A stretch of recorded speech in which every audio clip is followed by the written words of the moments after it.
Hello student, I am going to tell about the gross anatomy of ovary. See, this is ovary. See, this is a ovary and this is another ovary. See, so this is right ovary, this is left ovary. This is right side and this is left side. So the ovaries are a pair of female reproductive gland which is situated in the lesser pelvis, one on each side of the uterus. So this is the uterus. The ovaries lies one on each side of the uterus. Now shape of the ovary. Each ovary is almond in shape. Then measurement of ovary. In adult, average measurement is vertically it is 3 cm, anteroposteriorly 1.5 cm and transversely 1 cm. Then situation of the ovary. Each ovary lies in the ovarian fossa on the lateral pelvic wall. Then external feature of ovary. In young girl before onset of ovulation, the ovaries have smooth surface which is grayish pink in color. But after puberty, the surface becomes uneven. The color changes from pink to gray. So, see this surface of the ovary. The surface of the ovary is uneven.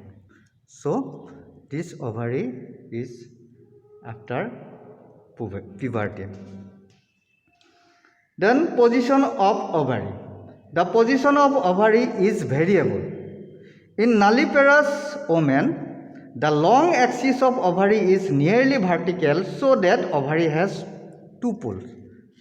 So, in nulliparous women, the long axis of ovary, see this is the ovary, the long axis of ovary, it lies almost vertically and it has upper pole and lower pole. But in multiparous women, the long axis of ovaries becomes horizontal. So, in multiparous women, the long axis of ovary, it lies horizontally so that the upper poles, it points laterally and lower pole lies medially. To understand it, we have to see a diagram.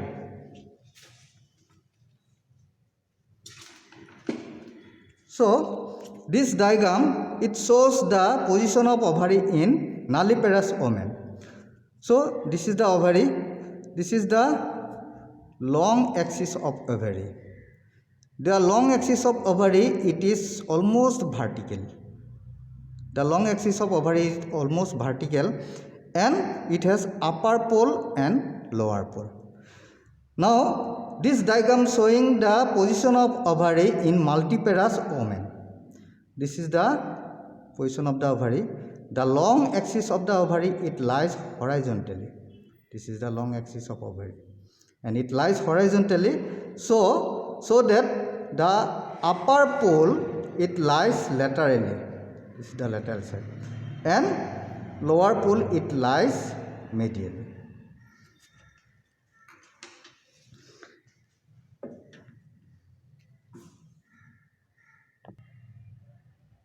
Then let us come to the presenting parts of the ovaries. Each ovary has two poles, upper pole or tubal pole. It is also known as tubal pole. This is the upper pole. See, this is upper pole or it is also known as tubal pole. And lower pole. This is lower pole. This is lower pole and it is also known as uterine pole. And two border,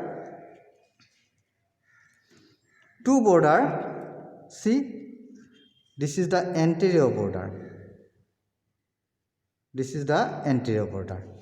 And posterior free border. This is the posterior free border. In the left sided ovary. This is the anterior border. This is the posterior border. Then two surface. This is the medial surface. See, and this is the lateral surface. Here, this is the medial surface. See, this is the medial surface. This is the lateral surface. Now, let us come to the upper pole or tubal pole. It is broader than the lower pole and directed upward. See, this pole is broader than the lower pole and it is directed upward. See, this is the upper pole or tubal pole. This is broader than the lower pole. Now, structure related to the upper pole, uterine tube which arches over it. So, this is the uterine tube. It arches over the upper pole. So, this is the uterine tube and it arches over the upper pole. See, and attachment of the ovarian fimea. These are the fimea, and the upper pole gives attachment to a ligament. That ligament, it is called suspensory ligament of ovary. In the left ovary, this is the upper pole. This is the upper pole of the left ovary and it gives attachment to a ligament. This is called suspensory ligament of, and this suspensory ligament of ovary, one end of the suspensory ligament of ovary is attached to the upper pole of the ovary and uterine tube, and other end is attached to the pelvic beam. Then let us come to the lower pole. So, it is narrower than the upper pole. So, this is the lower pole. Here, this is the lower pole. It is narrower than the upper pole. The lower pole, it gives attachment to a ligament. See, this ligament is called ligament of ovary. See, this is the ligament of ovary. The ligament of ovary, one end of the ligament of ovary is attached to the lower pole or uterine pole of the ovary. See, and other end is attached to the lateral angle of the uterus below and behind the entrance of the uterine tube.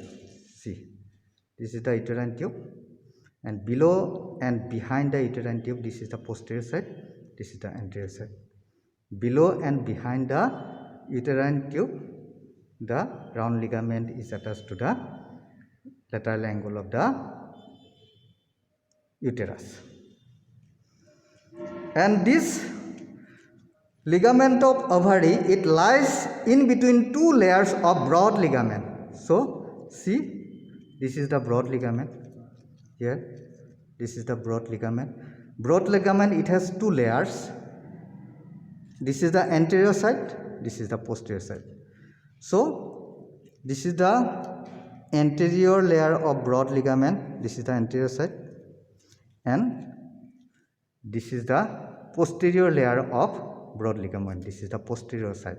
So, the ligament of ovary, it lies in between the two layers of broad ligament. Then let us come to the borders of ovary. It has got two border, anterior border. See, this is the anterior side, this is the posterior side, this is the anterior border. And this border is also known as mesovarian border. See, in the left sided ovary, this is the anterior side, this is the posterior side, this is the anterior border, and it is also known as mesovarian border. And posterior border, this is the posterior border. This is the posterior border. So let us first come to the anterior border. Anterior border, this border is attached to the posterior layer of broad ligament by a fold. So see, this is the posterior layer of broad ligament. This is the anterior side. This is the anterior layer of broad ligament. So the anterior border, this border is attached to the posterior layer of broad ligament by a fold, which act as a hilum and transmit ovarian vessels and nerve. Then let us come to the posterior border. This is the posterior border. See, this is the posterior border. Posterior border, it is free border. Upper part of the posterior border, it is related to the uterine tube. See.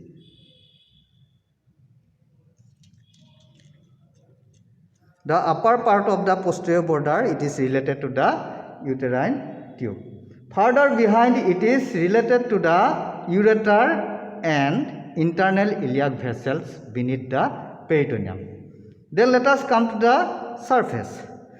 It has got two surfaces, medial surface and lateral surface. This is the medial surface. See, this is the medial surface.